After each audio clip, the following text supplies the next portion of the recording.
Hey guys, as a real estate expert with over 20 years of experience, I understand that there's a lot of challenges and there's also a lot of unknowns when it comes to buying a home. So in this video, I thought I'd just share my personal advice and share some of the common mistakes that I've seen buyers make throughout the years. These aren't the get pre-approved first tips that you're going to see in other YouTube videos.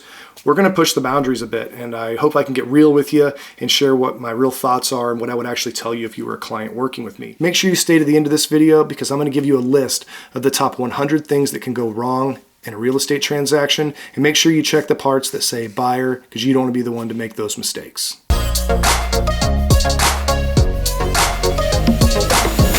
Hey, this is Justin Barry at the Plains Paris Real Estate Team right here in Kansas City. If this is your first time to our channel and you literally want to know everything you need to know about Kansas City before you move here, go ahead, hit that button and ring that bell. That way you're notified every time one of these new videos comes out. Honestly, we get calls all the time from people wanting to move to the Kansas City area. So if you're even thinking about moving our way, just go ahead and give us a call, text, or email, whatever you're comfortable with. And just know that whenever it comes to moving to Kansas City, you point the direction and we'll guide you there. All right, with that being said, number one, always have an exit strategy. If there's one thing that I can tell you in life is that as much as you try to make plans, things change. Being a responsible person really isn't so much about how much your life goes to plan, but how you prepare and deal with things when you get thrown a curveball. So while I would honestly be excited to sell you your forever home, usually forever homes, they're just sayings that realtors put on cliche signs and you hold and they put them on Facebook, right? Most likely you're going to be moving at some point in time. And it's usually sooner than you think because life moves fast. So just like when I'm working with first-time home buyers and they're wanting to buy a 2-bed, 1-car garage ranch, no basement, because that's really all they need right now, and they're trying to save as much money on their payment, they have these ideations that that property might be their forever home. And I can say with almost complete certainty that it's not. They're going to sell that home someday. So I'm not saying that the home isn't the right home for them. I'm just saying make sure you're buying it with the end in mind because everything does come to an end. And that's a sad part of life, but it's unfortunately a true part of life. You want to make sure that when you're buying that home that it definitely sets you up for that next chapter in your life because it probably will be coming. So for instance, if the last few years at least, there's been a lot of houses that backed to highways, that backed to really busy roads. And those were traditionally really hard houses to sell. But the last few years with such little inventory, those houses have sold for almost as much as houses that didn't back to highways or didn't have steep driveways. And the buyers that bought those last few years are going to have a hard time when there's more choices in the market to get rid of that property. It's not going to be as easy for them to get out of, and it probably will not appreciate as fast as a property that didn't back to a busy highway or had a really steep driveway. And how do I know that? Because I've sold houses for many, many years. Those were the houses that were hard for me to sell. And just because they were easy to sell last year doesn't mean they're going to stay that way forever. Supply and demand is definitely going to come back to a more balanced market, and you don't want to be playing hot potato holding the wrong property. Often when people need to move, it's not because they want to move, it's because there's a major life change, and we want to make sure you're in a position to be able to quickly make those changes as pain-free as possible, and we don't want to be tied down to a property that we just can't seem to get rid of without taking a bath. So let's get to number 2. Buy more than you think you need because reality hits you hard, bro. This one again is going to be about life throwing you a curveball, and if there's anything I can guarantee you, it's that life will throw you a curveball. To be honest, life would be boring without problems. So lucky for us, there's always going to be problems. Let's try not to create any more unnecessary ones than we already have to solve though, right? Remember when you were a kid and your mom would make you try on shoes and she'd feel for that big toe, leaving a little bit of room to grow? That's how I want you to think about it when it comes to buying a home. So I don't mean buy a house that's, so much more than you currently need. I mean, if you only need 2 bedrooms right now, life might throw you a curveball and you might need 3 someday. If that costs you an additional $15,000 or $30 to $40 a month, it's probably smart money to go ahead and get a little more house than you need.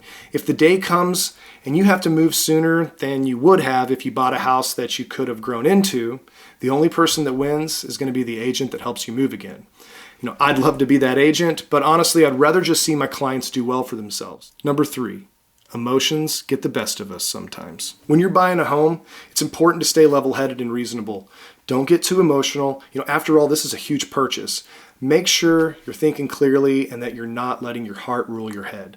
There are a lot of factors to consider when purchasing a home, so just take your time and make a smart decision. Remember, this is a long-term investment, so don't rush into anything. Like I always say, long-term problems, long-term solutions, short-term problems, short-term solutions. Too many times I see people get themselves a little worked up and they're wanting to make a short-term solution for a long-term problem only to turn around, spend $20,000 to correct a mistake later because they didn't want to take the time to find the right home or the right terms for them.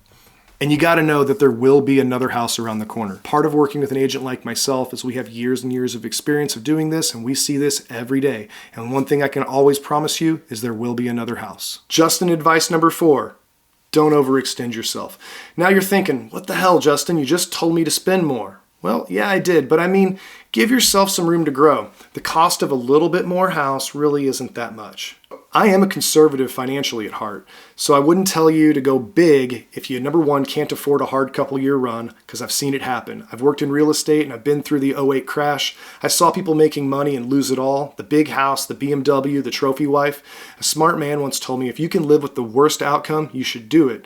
So make sure you really know what the worst outcome is. So yes, buy the home of your dreams, but make sure you're in a position to be able to ride out some bad times, and worst case, back to my number 1, have an exit strategy. Make sure the home you're buying appeals to enough other buyers so that you have the option to sell when you want to or need to. It wasn't that long ago when $800,000 homes took 2 to 3 years to sell. Not because the homes weren't amazing, but because there weren't that many buyers shopping, and a buyer that could afford luxury, they could just afford to build whatever the hell they wanted. So I hate to say it, but it's best if your dreams align a lot with the dreams of others, unless income isn't an issue for you and you know you can 100% ride out a storm. Justin, tip number 5, don't buy a house with somebody you're not married to unless you do exactly what I'm getting ready to tell you. I can already hear it. That's not me. Would never happen to me. And the thing is, I've heard all of that before, and then I've also seen what happens. So if you're going to buy with a partner and you're not married, you need to have an agreement written up that specifically lays out that worst case scenario situation. This one happens all too often, unfortunately. 2 people buy a home, and they have the best of intentions until one moves out and things go sour. Usually the partner that's been missing for those 4 to 5 years still gets their half if they're on title. Recently, I know of someone whose ex has been missing in action for years, and he can't sell that house without her signature, and he's really stuck short of an expensive court case to sell that house. At least have an agreement in writing on how you would handle a breakup, and at best, have an attorney write it up for you. And unless it's in writing, there's really nothing you can do about it that I'm aware of. And again, I'm not an attorney. This is just what I've seen time and time again. And again, that's what you're paying us for. You want agents with lots of experience because we've seen all this stuff happen. This is the crap we deal with every day. It's not about what colors are in a house. It's keeping these types of things from happening so that you don't have a bad relationship with your parents because you owe them $40,000 now because you made a poor choice and bought a house with somebody that you weren't married to. Justin's advice number 6 would be to at least use an experienced agent, and I'd highly recommend that you use an experienced team. So whether you choose to work with my team or not, I highly recommend you consider 2 major things when selecting the right agent. The agent must have at least 250 transactions under their belt, and this is because it just takes that much experience to have the experience to handle things when they go off course.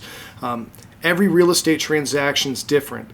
Like it's said that 10,000 hours of doing something makes you an expert. So the typical transaction takes about 40 hours of an agent's time to complete from the time of contract all the way to close. That means they need 250 transactions under their belt to even begin to call themselves an expert. Anything less and they're just learning with you. I would even go a step further, and I'd recommend that you look for a team. And there's different style teams, but I would want a team that has people in place that are there to support the agents. On my team, we have 3 admins for just 5 agents. 1 admin does our physical marketing, making sure things for our listings and all the marketing for our listings are always done, and they're all done on time. Our second admin is in charge of contracts and all the paperwork in a transaction. Her only job is watching key dates and making sure the contracts are done correctly. She specializes in this and handles more than 300 transactions a year. When your typical agent only sells 6 homes a year, how good could they possibly be at knowing the ins and outs of your contract? Our third admin does all of our digital marketing, and anything that can be done and ran through a third-party company, she manages that.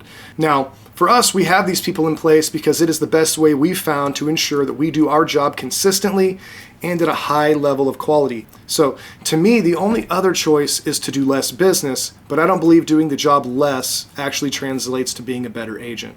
Markets change daily and weekly. If you're only selling 6 homes a year, do you really know what is happening in the market?